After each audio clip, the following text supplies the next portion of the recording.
Follow the signs, you're looking like a one-way. Gotta make the right choice. Hope I make the right noise. Hoping that you like boys like me. I know you're feeling me from across the room. I got a feeling you could be my muse. I hear strange when I see you. You say green, but I see blue. Either way, your eyes the ones I'm looking to. When I'm hell first, falling from heaven, baby. Living on the prayer that you catch and save me. I was unaware of our elevation till I looked down. All the people look like ants mile high. When you're on my side, high up in the sky, cruising through the night.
To the place, a spot you from a ways. My heart, it started racing. The crowd across the way, the flowers on your face, and then I'm from the 80s. Someone keeps blocking my way. I can't feel farther away. Wait on a moment to say that I want you. You know that I want you.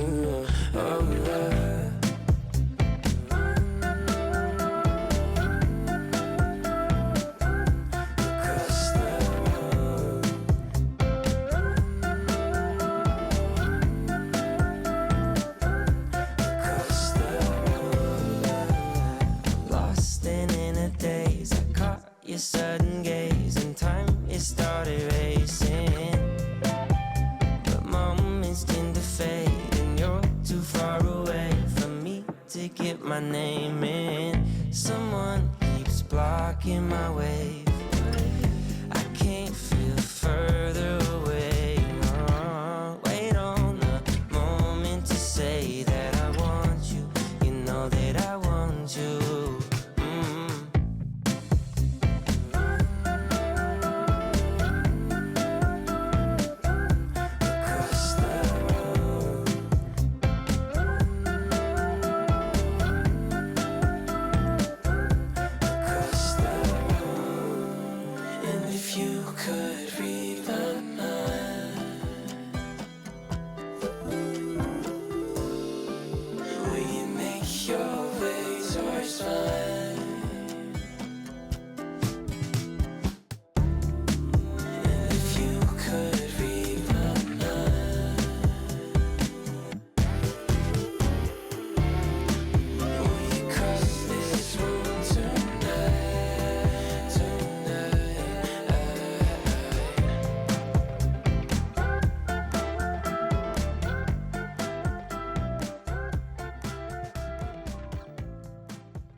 Hi everyone, welcome back to the channel. Today I'm going to be cutting into a brand new loaf of soap. This is a new scent that I poured 2 days ago and today is the day to cut it. So let me show you what it looks like because I am pretty excited to share it. Here's a look at the entire loaf, which is about 5 pounds of soap.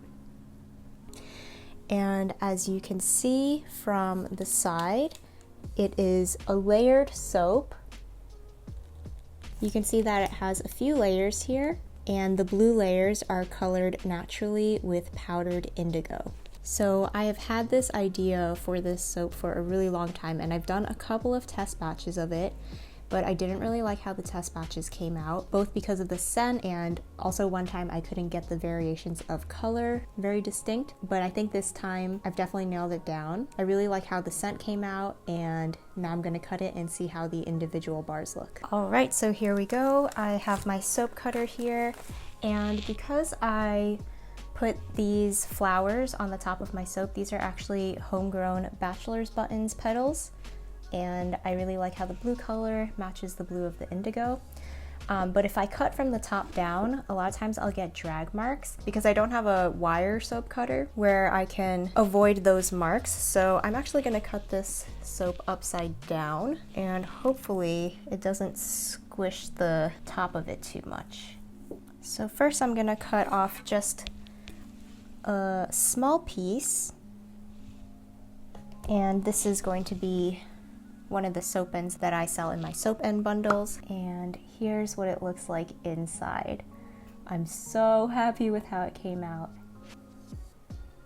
Okay, so I'm gonna continue on, and now for the rest of these I can just move it all the way up. And each of these bars will be about an inch thick and around 4 ounces in weight. So while I'm cutting, I kind of want to talk about my inspiration and the process for making this soap, because it's been a little bit of a process just figuring out how to make it and getting the colors and the scents right. Wow, I'm so happy with that. Okay, so first of all, my inspiration and the name for this soap, the name's going to be Shenandoah, and as you can imagine, it's inspired by the Shenandoah Mountains. So most of you probably know we live in Virginia, and we live kind of close to the Shenandoah Mountains and also Blue Ridge Mountains, and they're called the Blue Ridge Mountains because they appear blue. I think it's something about how like the trees release gases into the atmosphere. It kind of gives it like this fuzzy blue kind of hazy look, which is absolutely beautiful. And it's one of the things that I love most about where we live. One day I would love to live somewhere where we can have a really good view from like our yard so we can see it all the time. But even just driving around, running errands, a lot of times we'll have really nice views of the Shenandoah Mountains. So it's really inspired by the area that we live in, and I just think that they are such beautiful mountains. To get this really beautiful natural blue color, I have colored this soap with powdered indigo. And indigo is kind of like a tricky natural colorant to work with because it is very potent, and there are different ways to add it to your soap. I decided to just infuse it in a little bit of oil, and then I just put varying degrees of that indigo oil for the different layers, and I kind of had to play around with the ratios in order to get it distinct.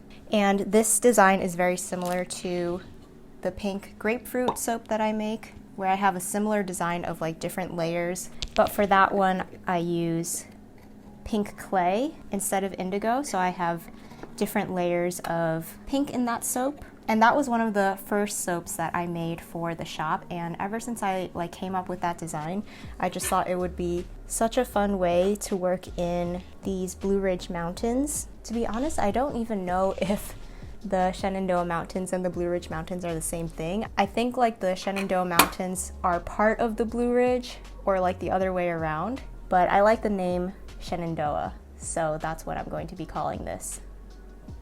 So yeah, there was one batch where I didn't get the distinctions of the colors right, and I had also been playing around with a few different scents. Originally, I had wanted something that was kind of like a woodsy, maybe a rain scent, so that it smells kind of like if you were walking through the forest in the mornings and you kind of have like that dewy, earthy scent that smells like it had just rained. So I was playing with a couple of fragrances that had those kinds of notes, but I just didn't really like how they turned out. So this time I played with a new fragrance, and I really like how this one turned out. So the fragrance is a juniper fragrance, which is kind of like a fresh evergreen kind of scent. I think it works really well for this because it still gives a lot of that like very fresh, woodsy kind of scent. And this one I just think is a lot more appealing in the final product. It is a very unisex scent, so I think that it's great for both men and women. Not that any scent I think is, particularly gender specific, but if I had to classify it, I would say it's a unisex scent. And I think it smells really nice and fresh, so it's perfect for soap, of course. So yeah, it's taken me a few batches to get it right, but I'm excited that this one has finally worked out, and I will be adding this to the shop once the soap has fully cured. So cutting the bars upside down is working pretty well. I'm not getting any drag marks from the flowers. The top's not getting too smushed, so that's good. I waited an extra day before cutting so that the soap would be a little bit harder, so that the top wouldn't smush as much. And before I forget and run out of soap, I am gonna go ahead and make some thinner cuts so that I'll have some soap for samples. I always include a little soap sample whenever people order from us, so it'll be nice to have samples of this new scent. So I just make these thinner cuts and then I'll cut it in half and I'll have 2 different samples for the soap. So let me go ahead and make a few of these thinner cuts.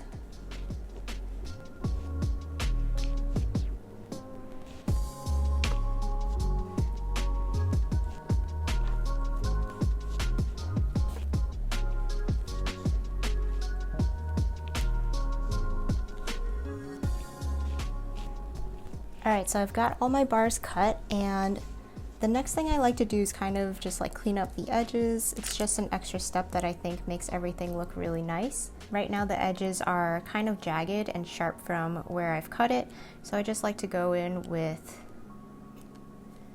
a vegetable peeler and kind of clean it up.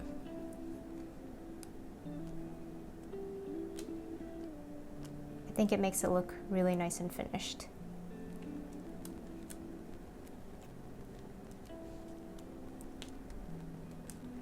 All of these shavings are also going to get repurposed. I include them in our confetti soap where I keep a lot of these like different soap scraps because this is still perfectly usable soap, and I can just like add it into a batch of regular unscented soap, and that helps to reduce our waste a little bit. And I also think it just makes for a really fun looking soap because it does look like confetti or like a funfetti cake or something if you have all of these colorful soaps especially, and add it to like a plain uncolored base, you get all of these fun little specks of color.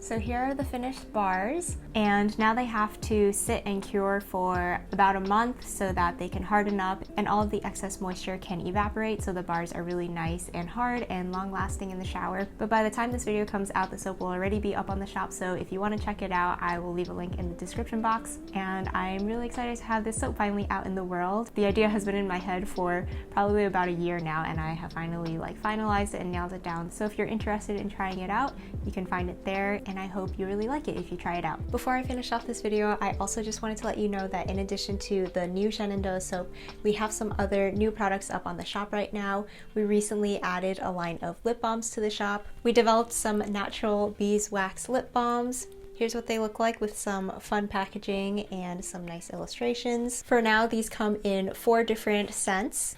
We have an original lip balm, which is just an unscented one. Then we have vanilla, grapefruit, and strawberry.